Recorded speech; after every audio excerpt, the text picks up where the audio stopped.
Gray wolf here again. In the north, when the snow first starts to fall, the chill is in the air. Nighttime is longer than daytime, and it's a very, very quiet type of environment at that particular time. In the north, the wolves start to howl.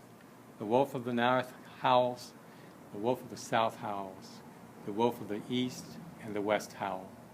What happening is, this is a gathering of the wolves, because in the wintertime, hunting for wolves is a lot easier than it is in the summertime. And the reason why is because the animals, the deer, the buffalo, the elk, the other large animals, even the squirrels, the rabbits, cannot get around as well in the snow as they could otherwise in the ground. So what happens is, in the north and the south, there's a gathering of wolves together. And as they gather together, what happens is they howl to bring them all together. Native people would gather on a hilltop, and they would wait for them to howl and listen to them as the sun would go down. They were very, very quiet. They would pick up a drum, the native people would, and they would start to beat the drum. And as they would beat the drum, they too would start to vocalize, "Ho!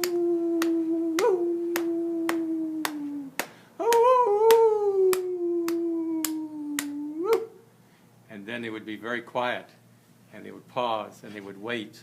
And in the north, they could hear the wolf start to return the howl. And the one in the south would return the howl. And pretty soon, the whole area was covered with howls. And then they would pick up their drums again, and they would beat their drums again. And pretty soon, it was like the blinking of fireflies in a tree. Pretty soon, they were all blinking and howling at the same time. The drums were beating. Everybody was howling. Nights at that time were 14, 15, 16 hours long, because the days had become shorter and shorter. And as people stood there, pretty soon they didn't howl and beat the drum anymore. They just listened to the spirit of the wolf as they would call to each other from the north, from the south, from the east, and the west. After this night was over, people would come, sit around the campfire, and talk about the spiritual relationship they just had with the beauty of the howling wolf in the beginning of snow time. Thank you.